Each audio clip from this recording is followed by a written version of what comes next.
तो बच्चों का ध्यान रखो, व्यापार का ध्यान रखो और इष्ट परमात्मा की ओर अपने निगाह रखो।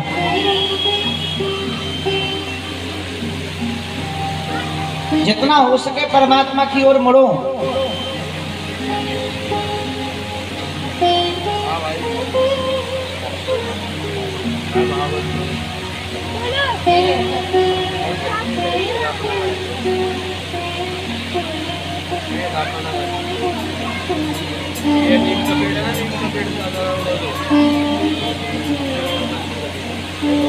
प्रेम से बोलो राधे राधे।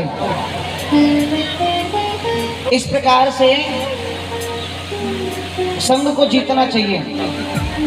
जिता संगो संगो जितेंद्रिय, इंद्रियों को जीतो। ये जो हमारी इंद्रियां है ना, ये मैया भटकाती हैं, माता बहनाओं, ये इंद्रियां भटकाती हैं। 10 इंद्रियां होती, मैंने कल तुमको बताया था। तो जिह्वा जो इंद्रिय है ना, जब तुम कभी जा रहे होंगे रास्ते में तो जिह्वा कहती महाराज भटूरे खा लो, मोमोज तो खा ही लो, आज कल से रखेंगे नियम, आज तो गोलगप्पे खा ही लो। इंद्रियां भटकाती हैं। जब गोलगप्पे खा खा के शरीर जब खराब हो जाता है, फिर डॉक्टर साहब कहते महाराज अब तो दक्षिणा निकाल ही लो तुम, हाँ 1-8 लाख तो लगने वाला है फिर। तो इसीलिए भैया इंद्रियों पर कंट्रोल रखो, जिह्वा को संभाल के रखो। जो खाने की चीज हो उसी को खाओ। ज़्यादा चीज़ें खाने से, फास्ट फूड खाने से मस्तिष्क की जो बुद्धि जो है वो कमज़ोर हो जाती है। दूसरा, शरीर में फैट बढ़ने लग जाता है। और तीसरा, व्यक्ति को शरीर में कमजोरी आ जाती है, अंदर से कमज़ोर हो जाता है। थोड़ा सा ही मेहनत करता तो थक जाता है। इसलिए फास्ट फूड कम से कम खाओ। दूसरी इंद्रिय हमारी कान, कहूँ ना कि चुगली चल रही हो महाराज, तुम बात सुनने को मिल जाए ना महाराज, दीवार के पीछे से ही आवाज सुन ले क्या बात चल रही है। तो अपने कान रूपी इंद्री को भी संभाल के रखो। तीसरे हैं नेत्र। जब हम कभी जाते हैं कहीं पर, कोई सुंदर पुरुष को देख लेते, अथवा पुरुष जो किसी सुंदर कन्या को, स्त्री को देख लेते तो मोहित हो जाते और उससे दोस्ती करने का प्रयास करते। स्त्रियां किसी पुरुष से दोस्ती करने का प्रयास करती हैं, तो ऐसे समय पर उनसे पाप हो जाता है, गलती हो जाती है। ये नेत्र इंद्री भटका देती है।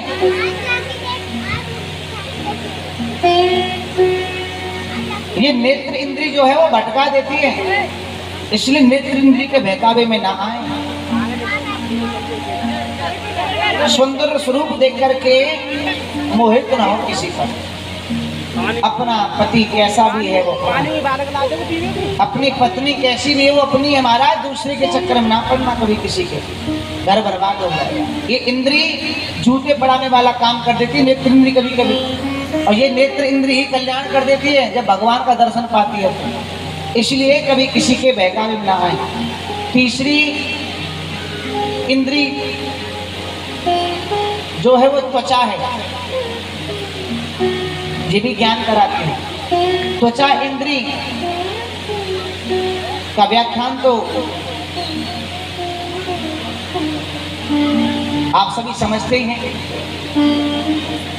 सुंदर स्वरूप का ही व्याख्यान है त्वचा के माध्यम से। इस प्रकार से इंद्रियों के बहकावे में ना आए, ये कहना चाहते हैं परीक्षित जी। सुखदेव जी ये कहना चाहते हैं कि इंद्रियों को जीतें, इंद्रियों के बहकावे में ना आए। और जब इंद्रियों पर विजय प्राप्त मनुष्य कर लेगा तो धीरे धीरे वो साधना में बैठेगा तो ध्यान लगेगा उसका।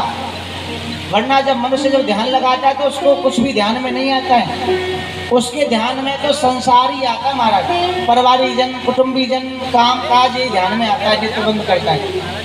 इसलिए ध्यान लगाने के लिए इंद्रियों को पर जीत करनी पड़ती है, जीतना पड़ता है, तभी वो कुछ कर सकता है। और दूसरा, अगर इंद्रियों को नहीं जीत सकते हो तो इंद्रियों को भगवान की ओर मोड़ दो। ज़्यादा समय नहीं लूँगा, ध्यान से सुनो। अगर इंद्रियों को तुम नहीं जीत सकते तो एक सीधा सा मार्ग है, इंद्रियों को भगवान की ओर मोड़ दो। देखना इंद्रियों के ना घोड़े भगे, देखना इंद्रियों के ना घोड़े भगे, देखना इंद्रियों के ना घोड़े भगे, देखना इंद्रियों के ना घोड़े भगे, देखना इंद्रियों के न घोड़े भगे, इनमें हरदम ये संयम के घोड़े लगे, ये संयम के घोड़े लगे, हो इनमें हरदम ये संयम के घोड़े लगे, इनमें हरदम संयम के घोड़े लगे। अपने रथ को सुमारक लगाते चलो, अपने रथ को सुमारक लगाते चलो, अपने रथ को सुमारक लगाते चलो, अपने रथ को सुमारक लगाते चलो। कृष्ण गोविंद गोपाल गाते चलो, कृष्ण गोविंद गोपाल गाते चलो, कृष्ण गोविंद गोपाल गाते चलो, कृष्ण गोविंद गोपाल गाते चलो, कृष्ण गोविंद गोपाल गाते चलो, कृष्ण गोविंद गोपाल गाते। देखना इंद्रियों के ना घोड़े भगे, ये 10 इंद्रिय जो हैं ये घोड़े से युक्त है महाराज। जैसे घोड़ा अपनी ओर खींचता है सारथी को, ऐसे ही ये इंद्रियां भी खींचती हैं। नेत्र अपनी ओर खींचेंगे, जिह्वा अपनी ओर, त्वचा अपनी ओर, हाथ अपनी ओर, पैर अपनी ओर, सब खींचेंगे। लेकिन आपको इन इंद्रियों को काबू में करना है। इन इंद्रियों पर बुद्धि रूपी सारथी बिठाओ, बुद्धि रूपी विवेक रूपी सारथी जब तुम बिठाओगे इंद्रियों पर, तो विवेक रूपी सारथी तुम्हारी इंद्रियों को सद्मार्ग देगा। अब इसका अर्थ बताता हूँ। सद्मार्ग क्या देगा? विवेक रूपी सारथी कहेगा नेत्र इंद्री को कि भाई तुझे भटकना नहीं है, अगर तुझे दर्शन करना है तो भगवान का दर्शन कर, संसार का दर्शन मत कर। अगर कान इंद्री को विवेक कहेगा, बुद्धि कहेगी कि अगर तुझे बातें सुननी ही है, तुझे कुछ सुनना ही है, तो चुगली नहीं सुननी, फालतू की बातें नहीं सुननी, भगवान की कथा सुननी है। और जिह्वा इंद्री को क्या कहेगा? विवेक। बुद्धि क्या कहेगी कि एक काम कर, तुझे अगर कुछ खाना ही है तो भगवान का प्रसाद खा, राधा रमण जी महाराज के मंदिर का प्रसाद खा, बांके बिहारी जी के मंदिर का प्रसाद खा, और मेरे खाटू नरेश के मंदिर का प्रसाद खा। ये फालतू की चीजों के चक्कर मत पड़, भगवान का ही भोग पा। ये जिह्वा को कहा जाएगा। अब इन इंद्रियों पर जो विजय प्राप्त करता है, धीरे धीरे भगवान की ओर बढ़ना शुरू कर देता है। यही इंद्री जो नरक में ले जाने वाली थी, जब भगवान से जोड़ दिया गया प्रत्येक इंद्री को, यही हमें वैकुंठ दिला देंगी। प्रेम से बोलो राधे राधे। बजा लो ताली वाली में, सही लगेगा। आलसपनों कर लें कभी कभी। प्रेम से बोलो राधे राधे, जोर से बोलो।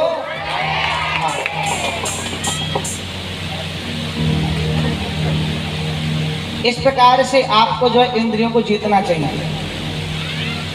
और व्याख्यान तो विशेष किया, लेकिन मैं झांकी की ओर लेके चलूं तुमको। सृष्टि वर्णन किया। सृष्टि वर्णन में ब्रह्मा जी के द्वारा, भगवान नारायण के द्वारा ब्रह्मा जी प्रकट हुए, ब्रह्मा जी के द्वारा शंकर भगवान प्रकट हुए, उनके बाद में संत सनातन सनत कुमार प्रकट हुए, ऋषि प्रकट हुए, मनु शत्रुबा प्रकट हुई। उनके ही यहाँ से प्रियव्रत उत्तानपाद नाम के 2 बेटा, आपूति, देवहूति, प्रसूति नाम की 3 कन्या ने जन्म लिया। और प्रसूति नाम की कन्या का विवाह राजा दक्ष से हुआ, जिनके यहाँ सती महारानी ने जन्म लिया। सती महारानी ने जब जन्म लिया तो भगवान से विवाह किया। दक्ष ने अपनी बेटी का विवाह भगवान से कर दिया, और कुछ समय बाद भगवान शंकर से पैर बांध लिया और भगवान शंकर को गालियां दी। गालियां देने के बाद मेरे भोलेनाथ ने उनको क्षमा कर दिया, लेकिन राजा दक्ष ने उनको क्षमा नहीं किया। दोबारा यज्ञ रखा गया, और यज्ञ रखने के बाद में दोबारा भगवान शंकर को बुलाया नहीं गया।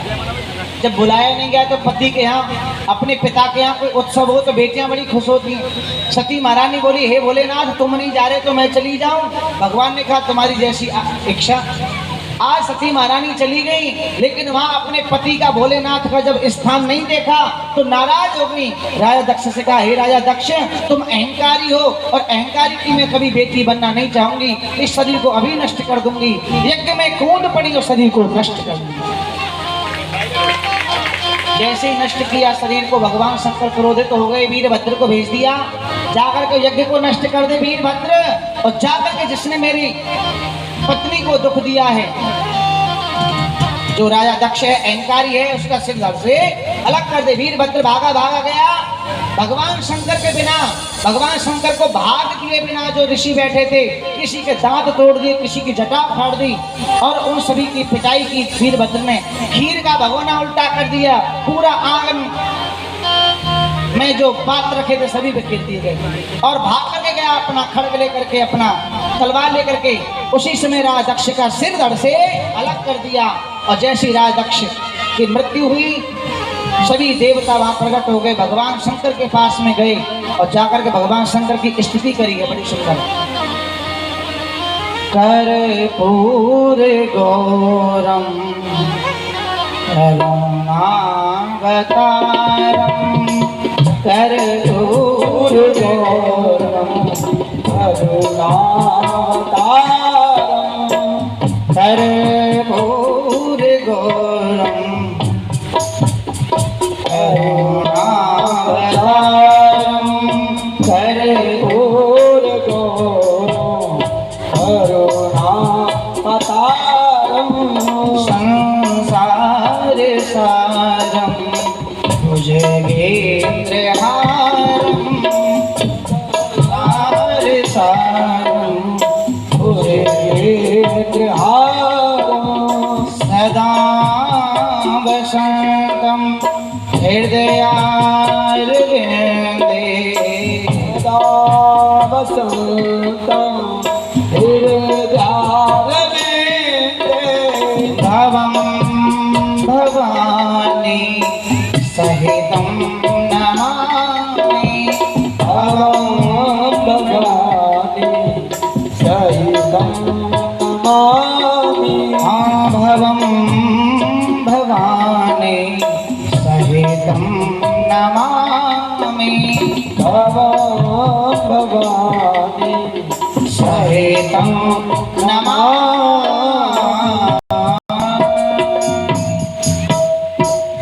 बड़ी सुंदर स्तुति मेरे भोले बाबा की गाई। मेरे भोले बाबा प्रसन्न हो गए, कहा भैया कैसे आए प्रभु, या दक्ष को क्षमा कर दो, तुम्हारे तो ससुर जी, तुम्हारे ससुर जी से भूल हो गई, तुम्हारी पूजा नहीं करी। और भगवान नारायण कहते हैं, ध्यान से सुनो, अध्यापन करवा लो। भगवान नारायण कहते हैं, मेरे कन्हैया जी कहते हैं क्या, शिवद्रोही मम दास कहावा, सोनर मोहे सपने नहीं बाबा। मेरे भगवान शंकर का द्रोही हो, मेरे भगवान शंकर को गाली देता हो, मेरा भक्त बनता हो, ऐसा नर ऐसा मनुष्य मुझे सपने में भी अच्छा नहीं लगेगा। साक्षात रूप से तो उसे मैं क्या देखूंगा। तो भैया शंकर भगवान का द्रोही नहीं बनना। मेरे नारायण भगवान को, मेरे कन्हैया जी को, मेरे भोले बाबा बड़े प्रिय लगते हैं। इसीलिए तो मेरे रामचंद्र भगवान ने पुल बनाने से पहले, राम सेतु बनाने से पहले शंकर भगवान की पूजा करी थी। बोलो रामचंद्र भगवान की, शंकर भगवान की जय हो। इस प्रकार से आज राजा दक्ष का भगवान शंकर वहां पर आए। नंदी ते बोले भैया ये मेरे ससुर जी बार बार मैं बहुत करते थे, एक काम कर, जल्दी से मैं वाला कोई सिर उठा के ला। मैं वाला सिर कौन सा होता है, बकरे का। बकरे का लाए सिर और रख दिया महाराज। भोले बाबा ने जोड़ दिया और उसी समय बकरे ने आवाज लगाई, बम बम बम बम मैं करने लगा। भोले बाबा बोले भाई ये स्तुति बहुत बढ़िया। तो आज भी भोले बाबा के जो गण जब है, जब पूजा करते तो बम बम बम की आवाज करते, क्योंकि इससे भोले बाबा प्रसन्न हो जाते हैं। बोलो शंकर भगवान की जय हो। और ऋषि पूछा कहने लगे महाराज मेरे दांत तोड़ दे तुम्हारे वीरभद्र ने, मेरे दांतन को क्या होगा। देखो पूषा जी आप एक काम करो, आज के बाद सतुआ घोर घोर के पियो। हाँ सतुआ घोर के पीने के लिए आज्ञा दे दी। अब तो सभी देवताओं को जो अस्त व्यस्त किया था उन सबको ठीक किया मेरे भोलेनाथ ने, और उनको कृपा करके मेरे शंकर भगवान ने कहा देखो भाई यज्ञ तो होगा, पर यज्ञ में हमें क्या मिलेगा, आज के बाद यज्ञ तो शुरू करवा दें। बोले भोलेनाथ आज के बाद जितने भी यज्ञ होंगे उनमें जो सामग्री बचेगी ना वो सब तुम्हारे मंत्र से ही बोली जाएगी, तुम्हारे मंत्र से स्वाहा किया जाएगा। और भगवान शंकर के मंत्र कौन से, एक तो मंत्र ये जो मैंने बोला, एक मंत्र ओम त्र्यंबकं यजामहे सुगंधिं पुष्टिवर्धनम् उर्वारुकमेव बन्धनान् मृत्युमुक्षीय अमृतात्। ये भगवान शंकर का मंत्र है। हे कालों के काल महाकाल हम आपके यज्ञ में विराजमान हैं और हमसे कोई भूल हो जाए तो क्षमा कर देना और हमें मृत्यु से हटा करके अमृत्यु की ओर अमृत की ओर लेकर के चले जाना। हे शंकर भगवान, आपके हम शरण में हैं। ऐसी प्रार्थना जीव करता है मंत्र के द्वारा और भगवान से कृपा करते हैं, अपना धाम उसको देते हैं। इस प्रकार से भगवान शंकर ने कृपा करी और कहते हैं दूसरे जन्म में सती ही पार्वती के रूप में आई, हिमालय के यहाँ पर, मैना के यहाँ पर झांकी लेकर हिमालय के यहाँ लेकर के जन्म लिया उन्होंने। जन्म लेने के पश्चात उनके पिता हिमालय माता मैना देवी बचपन में ही नारद जी आ गए। ओ श्रीमन नारायण नारायण श्रीमन नारायण वही भज मन नारायण नारायण नारायण ओ श्रीमन नारायण नारायण श्रीमन नारायण नारायण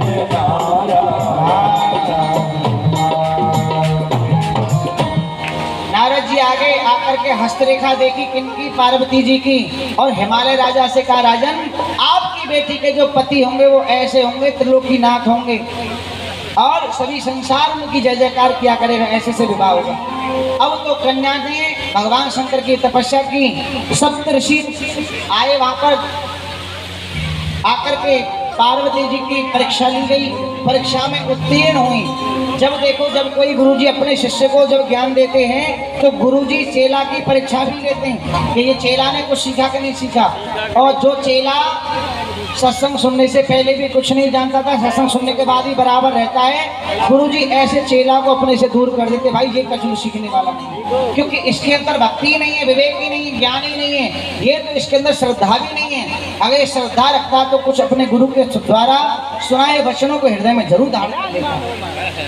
इस प्रकार से जब पार्वती जी उत्तीर्ण हुई परीक्षा में पास हो गई, शंकर भगवान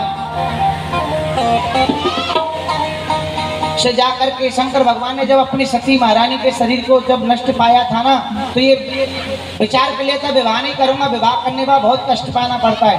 लेकिन देवताओं ने मनाया, मेरे नारायण भगवान ने मनाया तो भोले बाबा राजी हो गए और बारात लेकर के आज हिमालय की ओर चल दिए। शुक्र शनिचर को साथ में ले लिया, भूत प्रेतों को ले लिया और भोले बाबा ने अपने शरीर पर भस्म लगवा ली और भस्म लगवा करके मेरे भोले बाबा गए हिमालय की ओर, हिमालय राजा की ओर गए और क्या किया, नंदी पर बैठ गए, वो भी उल्टे, नंदी पर उल्टे बैठ के गए।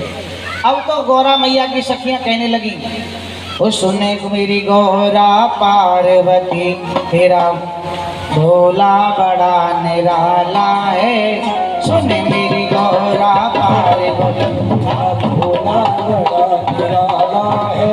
सुने मेरी गौरा पार्वती, तेरा दूल्हा बड़ा निराला है।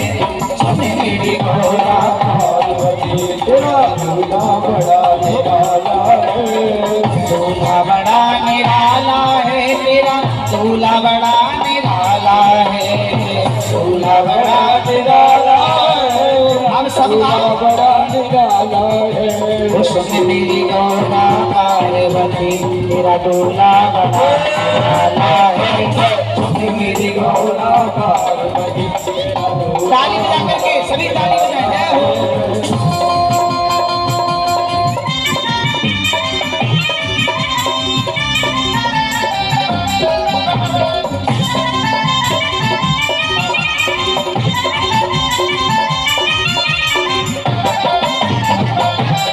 ताली बजा करके जय हो।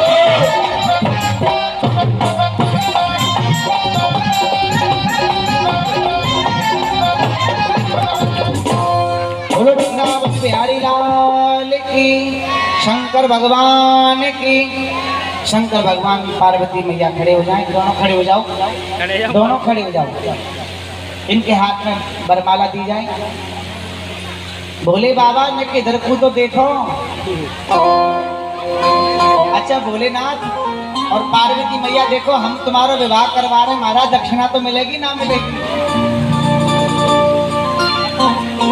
भोले बाबा शादी करवा बारे पंडित जी दक्षिणा मिलेगी। जय। आइए पहले मेरे शंकर भगवान, पहले पार्वती मैया माला डालेगी, बाद में शंकर भगवान डालेंगे। मंगलम भगवान विष्णु मंगलम गरुड़ध्वज मंगलम पुंडरीकाक्ष शंकरायतनो हरि बोलो शंकर भगवान की। विराजमान हो जाए। आइए सभी आज शंकर भगवान का विवाह की झांकी आज आपके बीच में आइए। सभी लोग एक एक करके आएंगे, कन्यादान के रूप में भगवान का तिलक करेंगे और तिलक हाथों पे लगाना है। जो आज के यजमान है वो आगे आ जाएं। जो 4-5 यजमान हमारे जो आज के हैं वो आगे आ जाएं और परीक्षित महाराज जी सभी आ जाएं। आकर के भगवान का तिलक करें, चंदन करें। और आज के दिन पहली झांकी आई है और जो आपको कन्यादान के निमित्त दक्षिणा प्रदान करनी है वो आप अर्पण कर सकते हैं। एक एक करके सभी आएंगे और सुंदर से भजन का आनंद लेते चलेंगे। पहले यजमान आओ, गुप्ता जी आ जाए, मूलचंद जी आ जाए। बोले शंकर भगवान की। ये जितने यजमान है पहले मुख्य यजमान आए, इनके बाद सभी भक्तजन आएंगे। और देखो कन्यादान करने जाते हैं तो 11 रुपया कन्यादान ना करें। 501 1100 तो करते ही महाराज, कन्यादान तो खुल के ही करना चाहिए। आइए यजमान आज के तिलक करेंगे, हाथ में तिलक लगाएं। और आइए मैं तुम्हें कल के बारे में बता दूं, समय तो ज्यादा हो गया है। पहला निवेदन तो मेरा तुम सबसे ये है कि तुम सब समय पे आया करो, 3 बजे आप आ जाया करो। और दूसरा निवेदन ये है कि आज यजमान जो हैं हमारे परिचिति यजमान बने हैं और आप में से कोई यजमान नहीं बना, तो निवेदन है हाथ जोड़ करके यजमान भी बने। जब आप यजमान बनोगे तो अपने पितरों के निमित्त पूजन करवाओगे, अपने देवताओं के निमित्त पूजन करवाओगे। जो आपका कलश है उसका निमित्त पूजन होगा।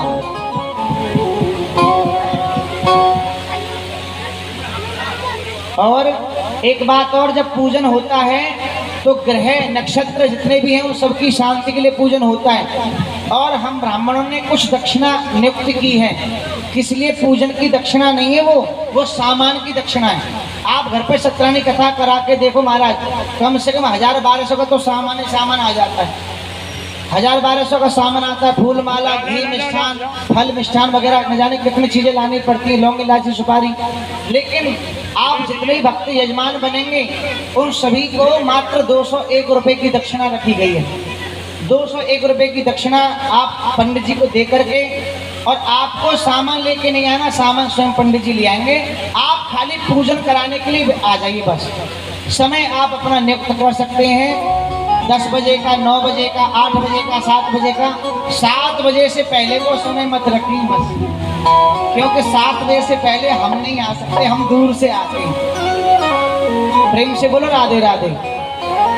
तो इस प्रकार से 7 बजे के बाद का कोई भी आप समय रख सकते हैं। अपने पति के साथ, बच्चों के साथ पूजन करा सकते हैं। जिनके पति ड्यूटी जाते हो उनकी छुट्टी ना करवाएं, छुट्टी कर लें तो अच्छी बात है। अगर वो नहीं कर सकते किसी कारण से, दबाव प्रेशर रहता थोड़ा मालिक का, तो आप कृपा करके आप बेटा के साथ, बेटी के साथ, परिवार के साथ पूजन कर सकते हैं। और मेरा निवेदन, जितने भी ड्यूटी करने वाले कम से कम 1 दिन की छुट्टी तो जरूर रखो महाराज। कथा पूरे दिन की सुनो। अगर तुम 7 दिन छुट्टी कर लो तो बहुत बढ़िया महाराज, क्योंकि हम तो कथा सुनाने अब की बार आए, न जाने कब मौका मिलेगा। इसलिए भैया प्रेम भाव से पूरी कथा सुन लो, क्योंकि कथा सुनने के लिए न जाने कितने लोग तरसते रहते हैं भगवान की कथा सुनने के लिए, तब भी कथा सुनने को नहीं मिलती है। और आप लोग जो हैं यजमान जरूर बने, निवेदन है मैयाओं से सबसे मेरा। 100-200 रुपए का तो आजकल कुछ भी नहीं आता। दूध भी आजकल इतना महंगा हो गया महाराज, तो पूजा का लाभ मिल रहा है तुमको। पूजा का सामान लेके आ जाते पंडित जी, आपको लाना नहीं है। इस प्रकार से आप पूजन के यजमान बन सकते हैं। और अगर आप खुद लाना चाहो तो तुम खुद भी ले आना सामान, कोई दिक्कत नहीं। पंडित जी पर्चा तुम्हें बना के दे देंगे, आपकी इच्छा हो तो। और समय पर, और आप स्पेशल पूजा कराना चाहते हैं अकेले में, तो अकेले में भी आपकी पूजन परिवार का हो सकता है, सबसे अलग इस तरह पूजन करा सकते हैं। तो कृपा करके आप यजमान बने। जितने भी लोग हैं सभी एक एक करके आएंगे भगवान शंकर का, पार्वती जी का तिलक करने के लिए। और जो निमित्त दक्षिणा, कन्यादान के निमित्त दक्षिणा तुम्हें चढ़ानी वो चढ़ाते चलेंगे। भजन का आनंद लें। जय हो। बोले शंकर भगवान की जय हो।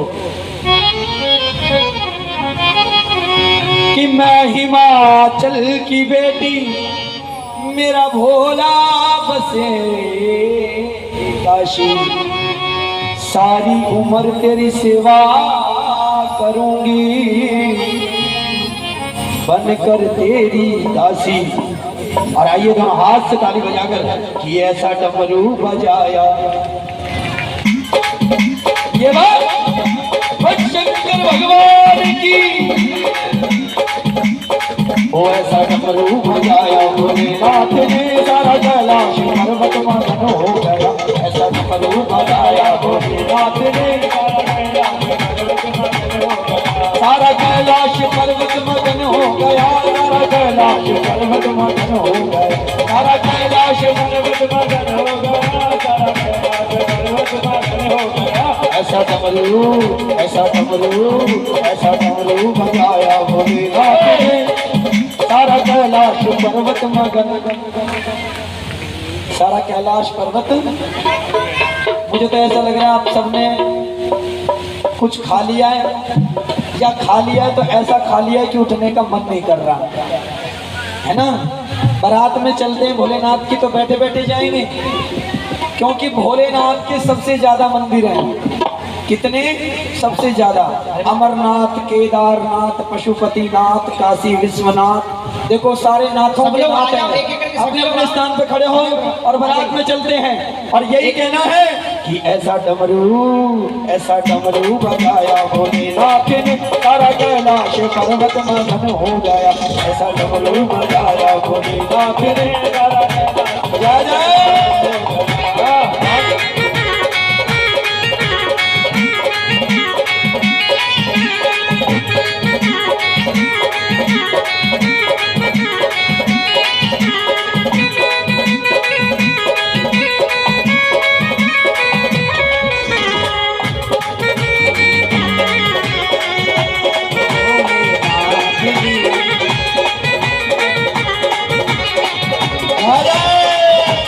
पार्वती बोली शंकर से, सुनिए भोलेनाथ जी, कहना है हर एक जन्म भैया हमें तुम्हारे। एक काम करो, सब खड़े हो जाओ अपने स्थान पे, सब खड़े हो जाओ, सब अपने स्थान पे खड़े हो जाओ। और सभी से निवेदन है, आज भगवान शंकर का विवाह किया गया, कन्यादान का दिन है। जिनको एक एक करके आके जाए, तिलक करे भगवान शंकर का और पार्वती जी का। जो कन्यादान के निमित्त दक्षिणा तुमको चढ़ाने, थाली में चढ़ाते चलेंगे। और सभी खड़े जाओ, सभी स्थान रखने पे। और दक्षिणा अर्पण करने के बाद में, कन्यादान करने के बाद में आप नृत्य भी करेंगे साथ में। जय हो। पार्वती बोली शंकर से, सुनिए भोलेनाथ जी, कहना है हर एक जन्म में हम तुम्हारे साथ जी। वचन दीजिए ना छोड़ेंगे कभी हमारा हाथ जी। ओ भोलेनाथ जी, ओ शंकरनाथ जी, ओ भोलेनाथ जी।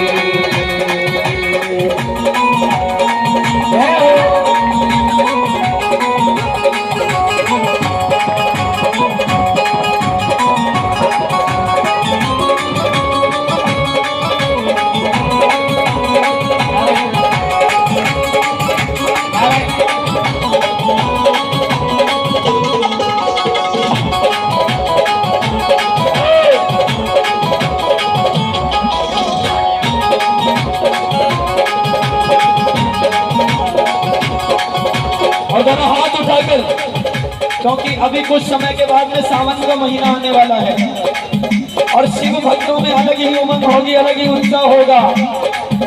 वो मेरा भोला है भंडारी, करे नंदी की सवारी, शंभुनाथ जी, ओ भोलेनाथ जी। ओ मेरा भोला है भंडारी, करे नंदी की सवारी, भोलेनाथ जी, ओ शंभुनाथ जी।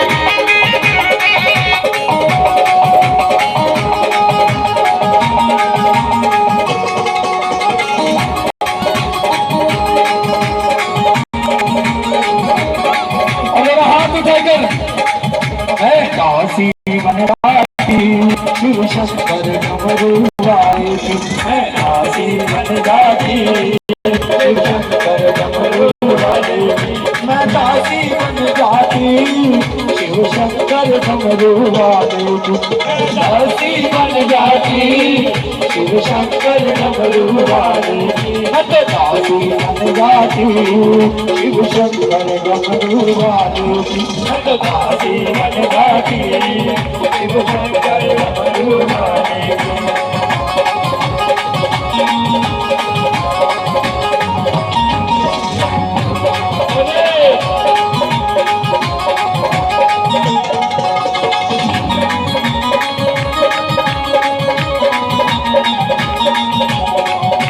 और देखिए दिन पिए नशा हो जाता है जब सूरत देखूं भोले की, ये नशा हो जाता है जब सूरत देखूं भोले की, जब सूरत देखूं भोले की, जब सूरत देखूं भोले की, जब सूरत देखूं भोले की, जब सूरत देखूं भोले की, दिन पिए नशा हो जाता है जब सूरत देखूं भोले की, ये नशा हो जाता है जब सूरत देखूं भोले की।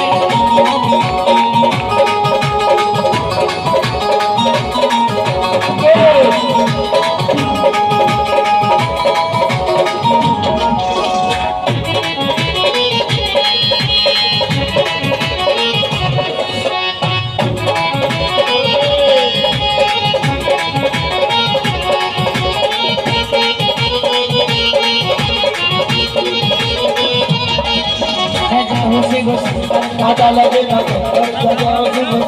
काटा लगे ना ओ काला तेरे नाम पतिया